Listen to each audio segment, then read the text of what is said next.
Hello, and welcome to our panel, Asia's Changing Role in the Global Economy. My name is Chris Wright. I'm the Asia editor of Euromoney, speaking to you from Singapore today. And I'll be assisted by an excellent panel in discussing the themes in what we like to think is the most interesting part of the world. All the population, all the economic growth, all the potential, but no shortage of challenges too.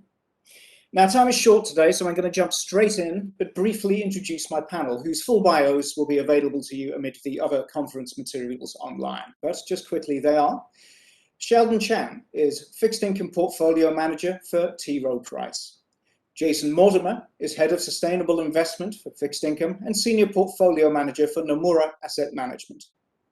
Domenico Nardelli is Treasurer at Asian Infrastructure Investment Bank, the multilateral headquartered in Beijing. Jarek Olszowka is Head of Sustainability for Nomura International plc. Donghyun Park is the Principal Economist of the Asian Development Bank. And Rong is Portfolio Manager for Fixed Income at Eastspring Investments. No less important are you, the audience, whom I will encourage to participate by sending questions as we go. I'll be able to see them on my screen, and time permitting, we will get to as many as we can. Thank you all for joining us today. Now, let's start with the question of the moment. Over the course of the pandemic, across most asset classes, we've seen a flight of capital towards developed markets, particularly North America, in line with central bank stimulus. One of the abiding questions has been when that might reverse and when investor attitudes might come to favor emerging markets, particularly Asia. It's a question that's been back in vogue this week with all eyes on the Federal Reserve. So let me ask the portfolio managers among our panelists for their read on what we're seeing and for what it means for fixed income in this part of the world. Sheldon, can I start with you? Hi, Chris. Thanks for the introduction. Thanks for the question, and thanks for having me on this panel.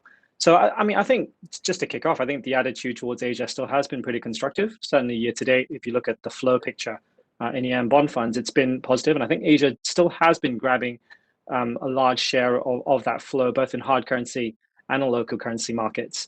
Certainly, I focus more of my time on the Asia credit space. And I think speaking to some of our experience, we definitely see more engagement and interest from end investors who are looking at low yields globally and wanting to put money into higher yielding assets. Asia credit still 3%, lower duration risk. So it definitely appeals and offers some value as a portfolio construction tool.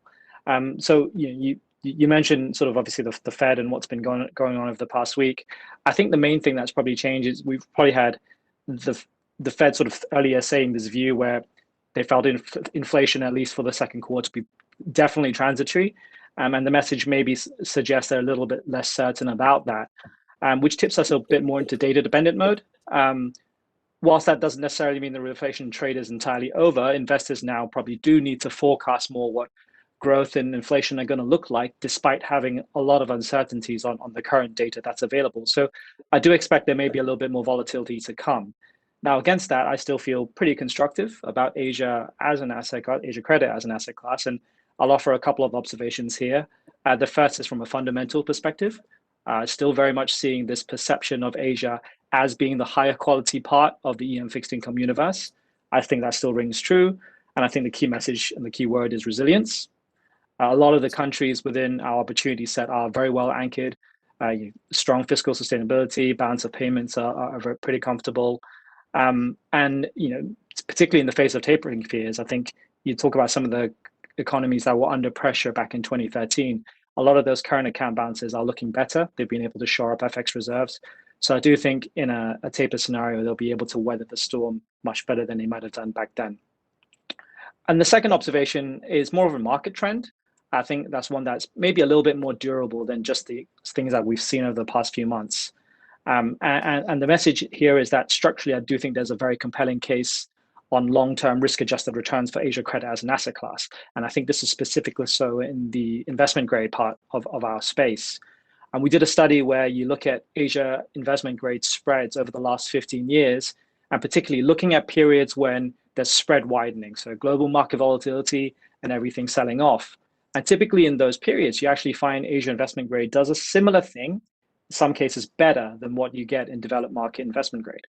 So, and 2020 was definitely, a good example of that. In March 2020, you sort of had US IG spreads really blow out. And even though they recovered quickly, but Asia actually held up pretty well during that period. So I think when you have this proposition where still get a bit of a pickup to DM, duration risk is a little bit lower, but you're offering downside protection that's not too bad. I think it still makes for a case that Asia is a good place to be in.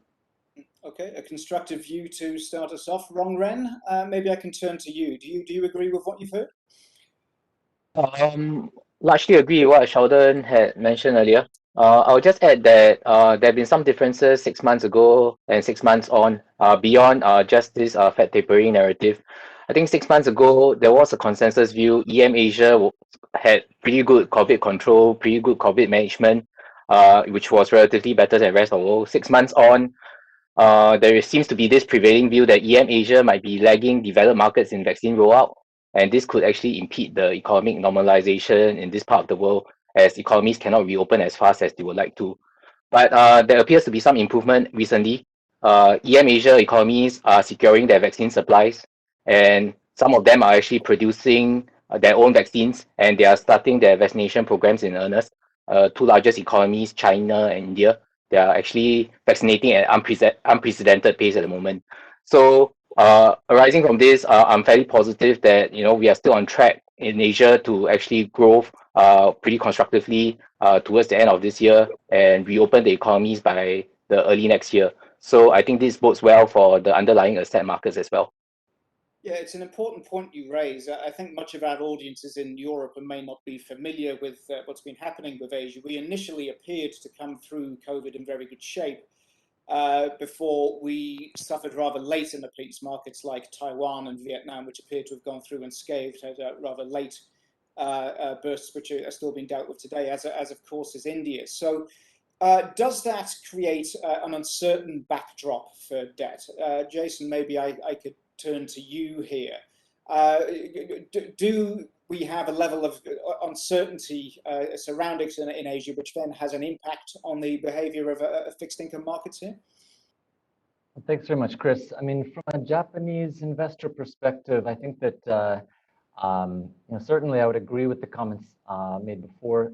Asia is kind of seen as definitely the safest pair of hands. The liquidity size, familiarity with this market is obviously high within the Japanese investor space. I think on the local currency side, for example, it's been a while since we've seen really sustained interest from Japanese investors on the local currency side. I mean, you do have relatively better fundamentals, better credit, more stable current accounts. FX is all there for you, but the yields are not quite as high as you would typically be getting elsewhere in EM, which is what you're there for. And hence, I think that it's a little bit of a difficult one outside of specific markets. But I think the structural flow to those kind of high yielders is a little bit not exactly on the growth uptrend right here. Now, that leaves us with the credit side. I think it's a much more compelling argument on the credit. It's much easier for us to invest, hedge that back. All the points are very well made that risk-adjusted returns in Asia are typically quite high within the fixed income space. And what I would say, actually, to kind of back it into an ESG and sustainability perspective, is that we do actually see certain foreign investors, from Europe, we think especially, coming in and buying the green bonds, buying those sort of labeled bonds that you have in Asia, which I think there has been a lot of maybe reticence among the local investors, which are obviously the domestic, the dominant force here in the markets, to whether this is something that's worth investing in, or maybe it's an overpriced asset. I think what we're seeing is that even at slightly elevated valuations, maybe kind of a bit tight on the green side, you still see these foreign investors coming in, and that seems to be sending a signal, we think, to the domestic investors that there is actually a kind of a structural bid for this type of paper for the sustainable financing, and I hope that will encourage that market to grow further going forward. Thank you. Yeah, no, I'm glad you've raised sustainable finance. This is obviously going to occupy a reasonable amount of our time here. Again, speaking to the European audience, there's no question Europe has been ahead in ESG terms of Asia, but equally the momentum here is palpable. There is a great deal happening in sustainable finance. It's a different environment to Europe. Transition bonds are crucial because it's just unrealistic to expect everything to go from brown to green in an instant, given the use of coal and the populations here.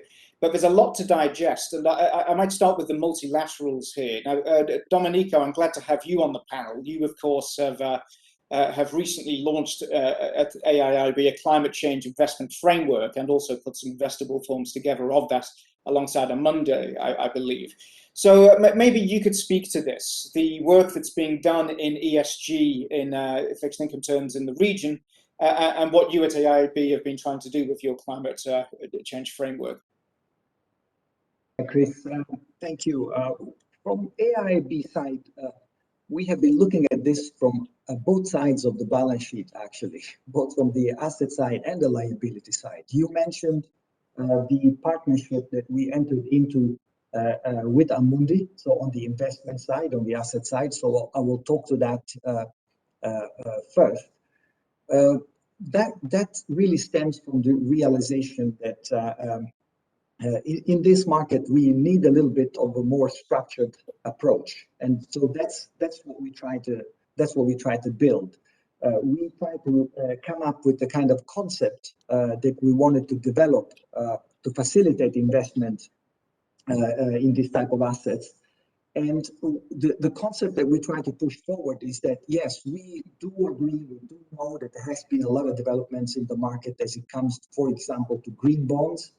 And a lot of issuers, since the first issuance a little bit more than 10 years ago took place, you know, this is a market that has developed very much, and there are clear guidelines, clear concepts, clear principles that have been developed. However, at issuer side, you don't have a similar kind of assessment. So if you are an investor, if you are buying bonds and you want to be exposed to ESG driven investments, you can make a very clear assessment on an individual security or transaction, but then you are left to do your own analysis when it comes to the issuer. And so with this framework that we developed with Amundi, we try to come up with a set of principles and some metrics that you can adopt to look at an issuer in the context of ESG. And so we try to write down some principles how each entity issuing a particular type of bonds, can be green bonds or other, how they relate to, we looked at the UN SDGs, how they relate to specific principles of the UN. And we thought this is a constructive and also easy way to look at issuers in this manner. As AIIB, we did the same also. If you allow me to wear my issuer hat for a second also, we did the same from the issuance point of view. So what we did, we tried to take stock from the fact that AIIB as a multilateral was created from the beginning with sustainability at its heart.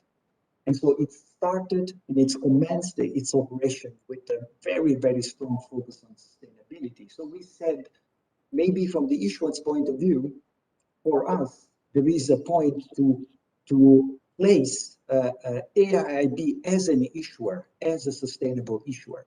So what we did with Amundi, we did almost the same on the issuance point of view. And we developed what we call the Sustainable Development Bond Framework to guide all our issuance activity.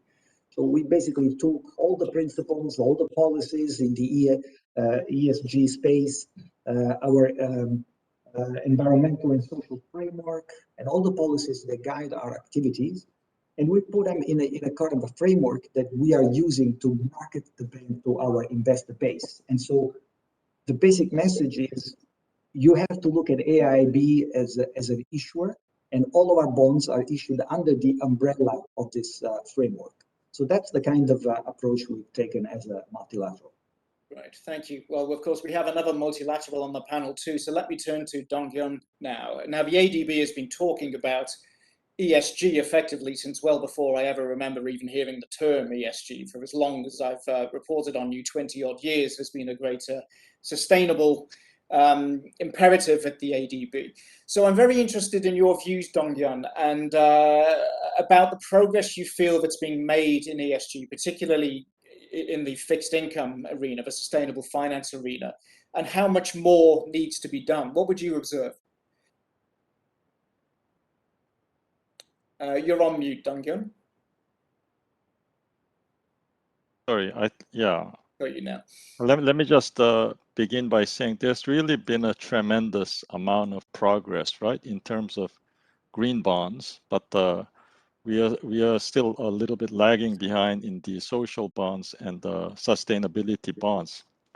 Now, having said that, of course, I think the bigger picture is that I think the one big success story in the Asian financial landscape over the last 20 years or so has been the explosive growth of the local currency bond markets. Of course, the catalyst for that was this Chiang Mai initiative and Asian financial crisis and the need to protect ourselves against foreign shocks and these kinds of vulnerabilities. But a lot of these more recent bond market development, in fact, has been geared toward these kinds of ESG type of bonds, especially green bonds. Now, with respect to social bonds, this may surprise a lot of people, but now ASEAN +3, so this does include Japan, which is not a developing country, which is not part of a developing Asia, but it is part of Asia, is now the second largest regional market for social bonds, despite our late start. Of course, of course the market leader, the global leader is still Europe. So I would say we are making a lot of progress. Policymakers around the region are highly interested. And also, it's not just a China story. For example, there's been a lot of interest among ASEAN countries in green bonds. And then very recently, ADB assisted ASEAN countries in developing the ASEAN ASEAN green bond standard. So it's a region-wide standard for green bonds so that that too can help them develop their own bond market. So it's not just China's story. Other middle-income developing countries are also getting in on the action, especially green bonds at this stage. Chris, back to you. Thank you for that. Chris, yes, Jarek. Yeah, sorry, just wanted to chip in, and going back to what Domenico was saying and about the framework from a European perspective, we're certainly from looking at European investors, the ESG driven base who are at the forefront of this. For them, increasingly, they're focused on the overall sustainability profile of the issuer. They, of course, you look at second party opinions, you look at taxonomies, you look at the specific use of proceeds, but increasingly the emphasis is put overall on the issuer profile. And a couple of weeks ago, the new green bond principles came out. This is the first update since 2018, and one of the key recommendations for green bonds, which are of course use of proceeds based, was to focus on the overall sustainability profile. And I think also this approach of not looking at a specific part of the balance sheet, but looking at the direction of travel of the whole organization is also evidence if you look at the emergence of sustainability linked bonds, which just for the audience are a type of product where the financial characteristics differ depending if certain sustainability performance targets are met or not. So I think obviously green and social bonds, there's a huge need and will continue, but I think we're going to see more and more of sustainability linked bonds and also while issuing use of proceeds, just not wanting a situation where I'm glad you've raised sustainability linked bonds, and Donghyun, I'll come back to you in just one second, but I would just like to pick up on that. I mean, I do think it's important to point out to our audience the slightly different nature of sustainable finance in Asia. Sustainability linked bonds, I think, are crucial. Transition bonds are crucial. I'm not going to claim to be an expert on the European environment, but I do understand that These are particularly important here where there is an acceptance that we have to move in steps to get to where we want to go. So maybe do you want to speak to that, about the rigor of that market and just how you get it right?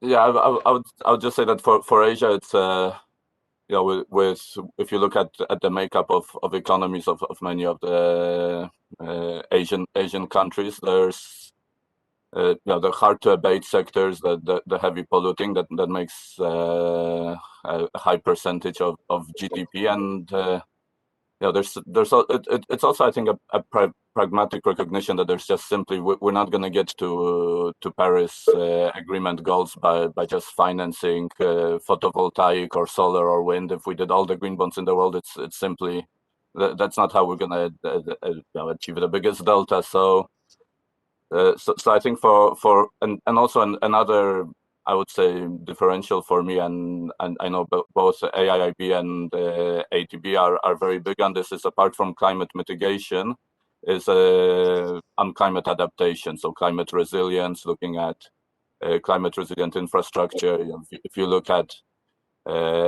some parts of Southeast Asia, looking at the natural disasters and you know, the frequency and the magnitude increasing as temperatures rise.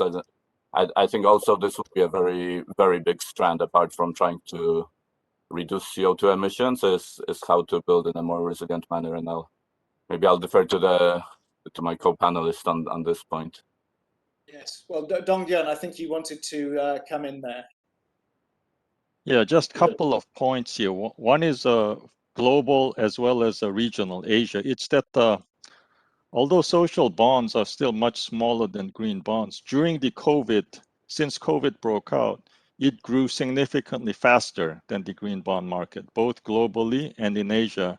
And secondly, just to give you some idea of the magnitude of Asia's social bond market, we now account for 20% of the global social bond market. And our social bond market is, of course, led by Japan and Korea. But developing countries are also joining the action. Yeah, back to you, Chris.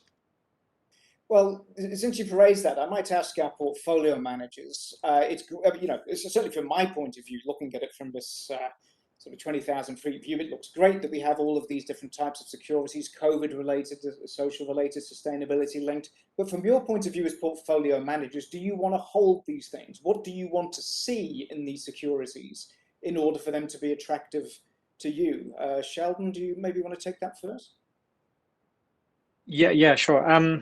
I guess on the whole, decarbonization and the whole ESG theme, I guess Asia's very much starting this race from like the very, very back of the grid, both in terms of all the fuel usage. But I think the other angle is also the disclosure and the governance side of it. I think I remember, years back, before this was really a big talking point, you're looking at what third-party vendors are saying about ESG disclosure for a bunch of different Asian corporates, and comparing the global standard, you just get so many Asian companies were being dinged for having really bad disclosure policies on the issue. So to flip that around and then say this region needs to then accelerate what they're doing on the ESG front, tell people more about the different initiatives and sort of push forward decarbonization plans, it's a pretty fast sort of twist. And I think that's where, as an investor, I think you've got to navigate some of those changes and the complexities that may be involved.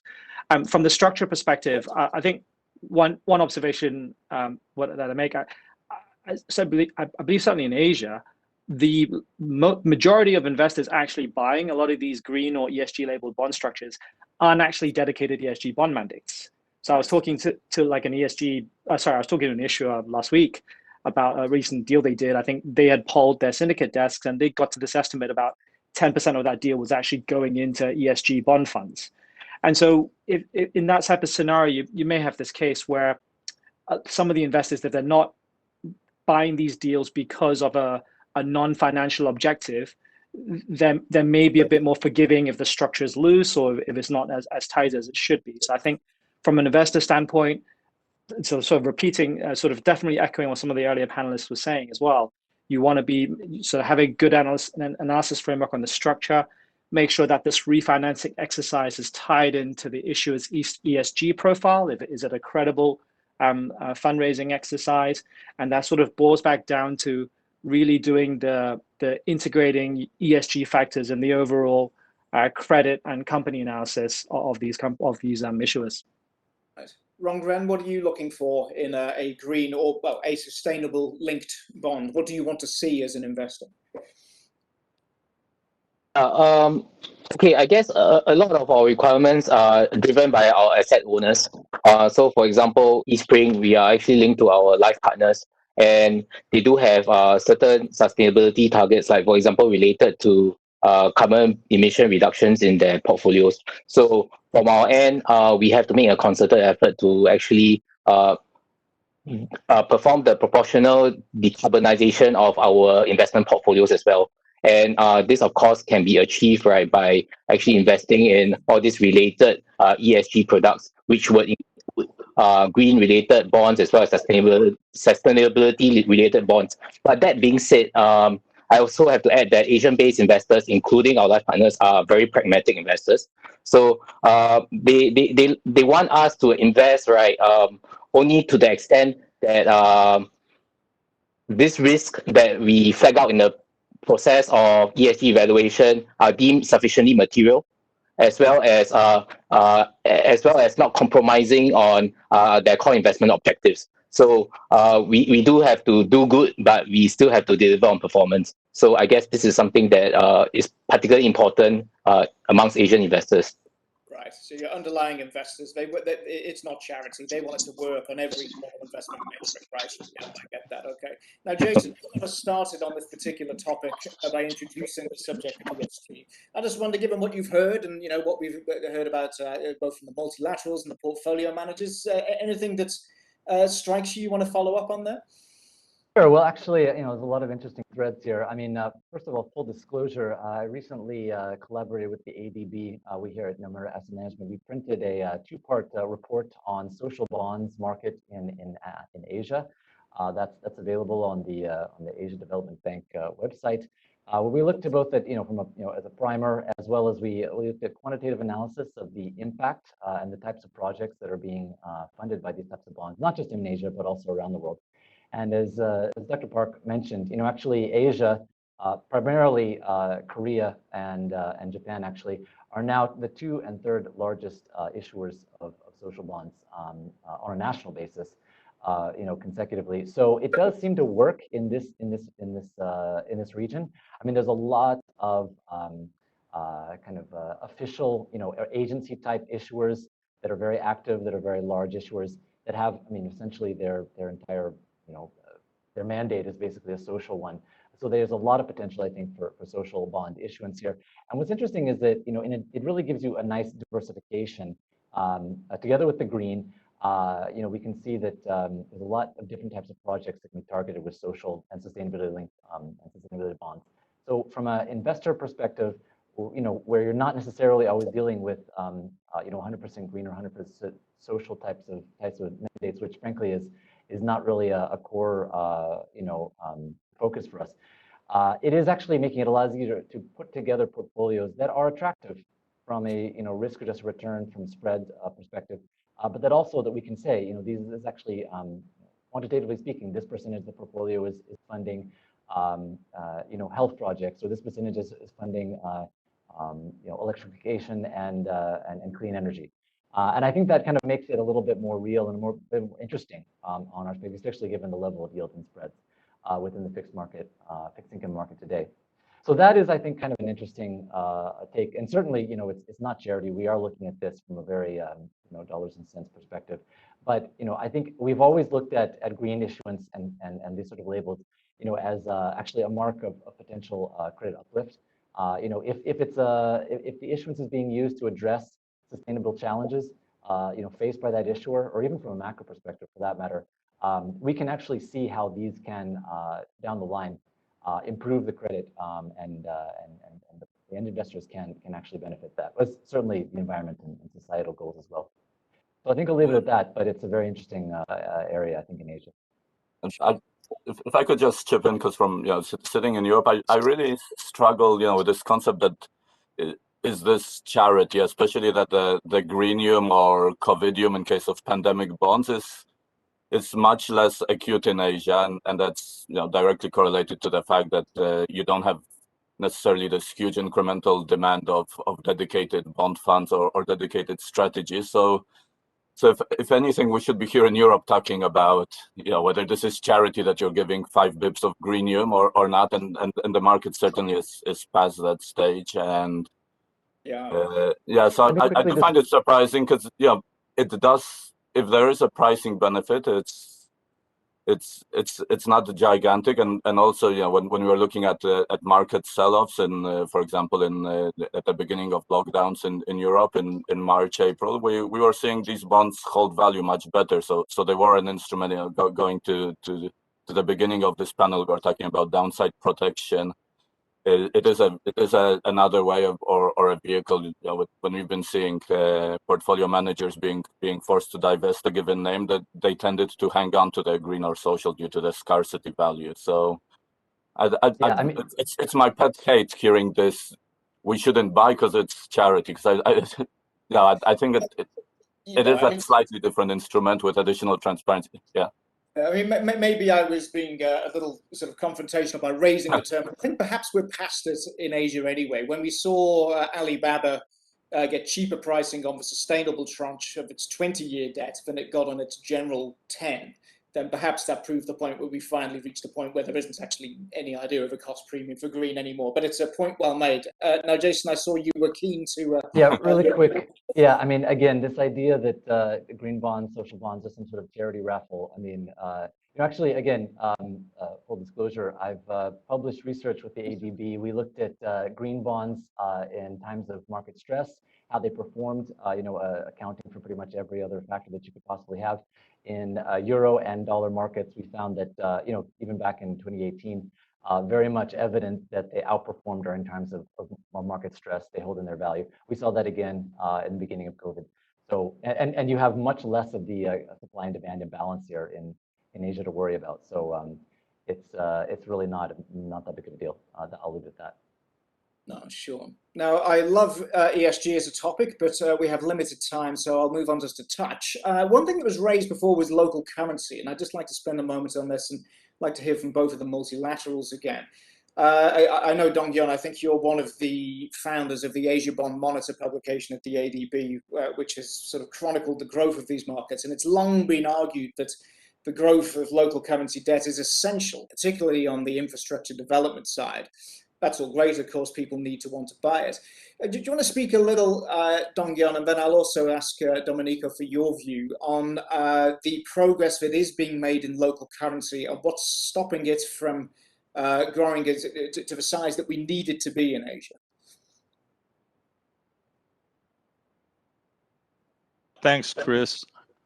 As I indicated earlier, the emerging East Asia, in other words, ASEAN +3 minus Japan, in other words, developing countries only, the size of the bond markets is now already quite, not just large, but I would say huge. It's on a par, the aggregate size of emerging East Asia's bond market is now on a par with Europe. So it's really a big local currency bond market. So we are not a tiddler anymore. It's a big, well-established, mature market. Forgive me, but how much of that is China onshore and therefore investable to the mainstream? About the rule of thumb is about 2/3 of that is China. Okay. But there's still a big market comprising ASEAN and Korea and the other East Asian countries. Yeah. So we've come a long way. So I don't think. Other than some frontier markets like Myanmar, Cambodia, where ADB is still trying to help develop the local market, I don't think it makes any sense anymore to talk about, how can we catalyze this market? How can we bring this market on stream? It's already on stream. It's already well established. It's already mature. It's already big. And when a crisis like this COVID-19 breaks out, the local currency market grew very strongly last year, 2020, primarily to fund the needs of governments, right? To fight the pandemic.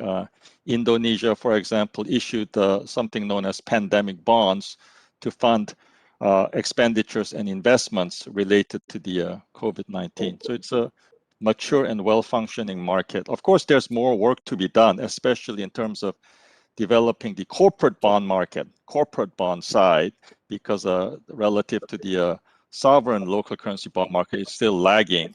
But overall, it's in relatively good shape. Okay, Domenico, I know that AIIB has published a lot of research on the infrastructure gap in Asia, as indeed has ADB, and I think you've written about the need for local currency bond markets to be a large part of that solution. Do you agree with Donghyun that it's an out-of-date attitude to say that these still need to be catalyzed? I mean, can you do what you want to do in the local markets? Chris, I find myself very much in agreement with what Dong has said. For, let's say, for the major markets in the local currency market space, we, from AIIB's point of view, although we are nowhere near ADB in terms of experience and the amount of time they have been in all of those markets, but we, from our point of view, we certainly have seen that. So I do confirm, Dong's point of view. We have seen that here domestically in China. When the pandemic broke out, we put together our first financing in renminbi, issuing domestically here in China, and we did that precisely to finance two municipalities to help them build their healthcare infrastructure for pandemic prevention. So we raised money here, and what we saw is that indeed, this is a deep, liquid, large, diversified market, which is also starting to attract overseas investor in very significant size. And this is something that, for the renminbi market is a major development in only a very few years. So I do find myself very much in agreement with Dong. I think the picture is probably different when it comes to really, as he also said, in more frontier markets. And I think there you see that the liquidity pools are still very limited. The regulatory hurdles are still very complex, and legal hurdles very complex to navigate. The investors, still have to be, the investor base has to be developed. And I think there, the multilaterals still do have a role to play, and they have played it. And, the likes of ADB and many others, IBRD, IFC, EBRD, all the other multilaterals have played a key role to open up these markets, with debut issuances. And I think that's a catalytic role that the multilaterals should continue to have, given what they do, and the ability and the access we have to the regulators in those markets. From our side, I do hope very vividly that we will soon be able to also launch our first issuance in local currency, in proper local currency markets. We are at the point where we don't regard renminbi as a local market. We have seen ample developments in this market. So I hope that we can continue to play this role, and we certainly need further development, to fund infrastructure needs in particular. These are really long-dated projects that would benefit from having access to medium to long-term financing. And in many of these markets, the more you go towards the frontier markets, the lesser access you have to, anything that is just beyond short to medium short term maturity. Sure, thank you. Rong, as a portfolio manager, where do you see opportunity? Where do you see attraction in local currency debt markets in Asia? Okay, so I think, from a medium-term perspective, as a foreign investor into local markets, right? I mean, I go to markets where there is access, and then where foreign participation is welcome, and of course, convertibility is a very important issue for me. So I do see that, in select markets such as Malaysia, China, as well as in India, right, they have gradually liberalized their markets to actually facilitate easier investments into these local markets. And as part of this process, ongoing incremental process, right, it's easier for me to invest in these markets. In the current investment climate right now, where the underlying macro climate is very conducive because we are in the midst of a post-pandemic recovery, I would say that I will go for markets where the carry is most compelling, and that will include the higher yielders like the Indonesian bond markets as well as the India government bond markets. So these are two highly liquid fixed income markets, which foreign investors are already very active in, and transactional costs are low. And increasingly, you can see that FX convertibility, which is a major issue previously, as recently as 5 years ago, right, has improved dramatically. It's easy to bring your money in, and it's easy for you to take your money out after you sold your bonds. So I would say that this presents very interesting and compelling investment destinations for investors, where you can get like 6 to 7% per annum. I'm really glad you said India, because you happen to have answered a question that just came in, which was, what's your opinion on investing in Indian fixed income? So thank you for having that as part of your answer. Exceptionally well timed. Now, I hate to do this, but we are actually out of time. So I would very much like to thank all of you for your help today. It's been an invigorating discussion, and I wish we could have carried on for longer, because you all have such interesting insights, and there is so much to cover. But so thank you all of the speakers today. Thank you also to all of the audience for watching and for those questions that came in. And I have just 2 more pieces of housekeeping that I must do before we cut off. The first thing is to mention that we're now going to take a short break, and that the next session, which is called Funding the Real Economy, the Corporate Borrowers Panel, will start at 12 o'clock. That's 12 o'clock BST. Then the next is, I must mention some upcoming conferences that we have at Euromoney. The first is called China DCM. That will be taking place on the 29th and the 30th of June. And the second is the Asia Global Borrowers Conference, and that will be on the 28th and the 29th of September. Regrettably, of course, these are both virtual events. Hopefully this time next year it won't be the case, but well, that's where we are right now. You can get more information on both of these events and everything else that we do at Euromoney on the Euromoney Conferences website. So with that, let me wrap it up, and once again say thank you very much to my panelists. Have a good day. Thank you. Thank you very much.